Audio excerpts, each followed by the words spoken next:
तो और भाई दोस्तों, क्या हाल चाल। तो आज है भाई 18 जनवरी। आई होप सारे बढ़िया होंगे। तो अभी फिलहाल हूँ मैं बुलंदशहर, ठीक है, अपने होम टाउन में। और आज का टॉपिक होने वाला है कि भाई नाइट शिफ्ट करते हैं हम। कई लोगों ने पूछा था कि भाई तुम नाइट शिफ्ट भी करते हो, ठीक है, बुलंदशहर से गुड़गांव ट्रैवल भी करते हो।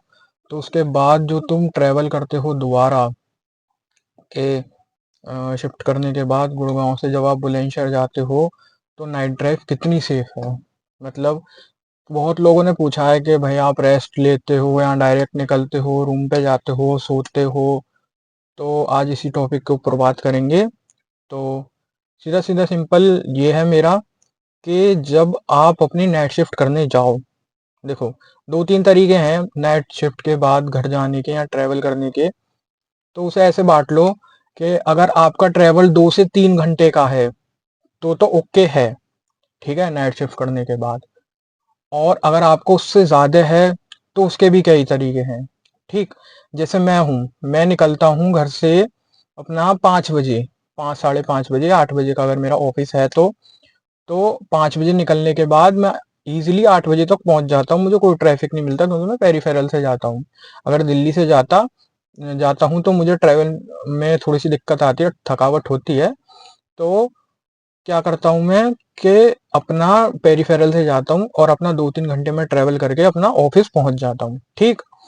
ऑफिस पहुंचने के बाद जो अपनी 8 से 5 अपनी शिफ्ट होती है उसको करता हूँ, ठीक है। जैसे मेरा 2-3 घंटे का ट्रेवल है तो मैं क्या करता हूँ कि 5 बजे शिफ्ट खत्म हुई तो मैं अपना 5 बजे ही गुड़गांव लीव कर दिया अर्ली मॉर्निंग। जैसे मैंने लास्ट वीडियो में बताया था कि अर्ली मॉर्निंग निकलने के बहुत सारे फायदे हैं, तो आप जाके चेक कर लेना। इसमें मैं लिंक डिस्क्रिप्शन में भी डाल दूंगा और इस वीडियो के नीचे लिंक आ रही होगी, तो उसमें देख लेना आप अर्ली मॉर्निंग निकलने के क्या फायदे होते हैं।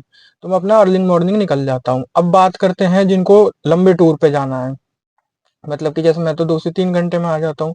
अब कोई बंदा 5 से 6 घंटे में आ रहा है ट्रेवल करके, फिर 7-8 घंटे की शिफ्ट करेगा वो, तो कितना हो गया, 14 से 15 घंटे हो गए मिनिमम, ठीक है।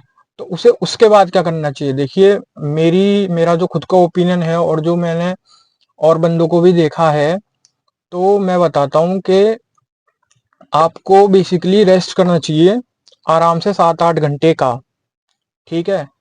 अगर आप 7-8 घंटे का रेस्ट नहीं करते और अगर आप घर जाते हो तो देखो, 1 साल चल जाएगा, 2 साल चल जाएगा, 3 साल चल जाएगा, 5 साल चल जाएगा, ठीक है।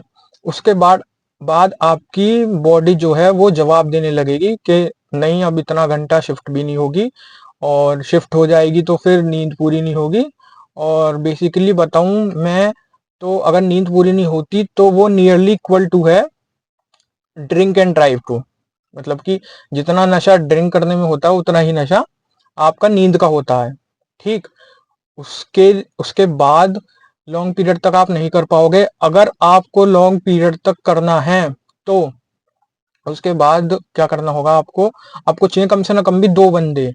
मतलब कि एक साइड से आप चला के ले जाओ, दूसरा बंदा भी शिफ्ट कर ले, और फिर दूसरी साइड से आप दोनों आपस में बांट लें दोनों, कि भाई आधा टाइम तू चला ले, 2 घंटे, 2 घंटे मैं चला लूं, फिर 2 घंटे, ऐसे करके आप अपना रोटेट कर लें। तो ऐसा हो जाती है अगर आपको नाइट शिफ्ट के बाद भी अगर ड्राइव करना है तो भाई मैं तो यही कहूंगा कि नाइट ड्रिफ्ट के बाद हाई हाई रिस्क रहता है ड्राइव करने का। पर अगर आपकी लॉन्ग ड्यूरेशन है उसका तो ठीक है। और अगर आप कम टाइम के लिए ट्रैवल कर रहे हैं तो मैंने उसका भी तरीका बता दिया है। और अगर आप लंबे टाइम टाइम के लिए ट्रैवल कर रहे हैं तो मैंने उसके लिए भी आपको 2 से 3 तरीके बता दिए हैं, ठीक। और मैं बता दूं कि अगर आप डे शिफ्ट करते हैं तो उसमें तो कोई दिक्कत नहीं है आपको। डे शिफ्ट में कोई दिक्कत नहीं होती। जो भी दिक्कत होती है नाइट शिफ्ट में ही होती है। बॉडी एक टाइम के बाद जवाब देने लगती है कि भाई नहीं होता और अब ट्रेवल भी नहीं हो पाएगा, और शिफ्ट हो जाती है वो तो करनी पड़ती है, ठीक है।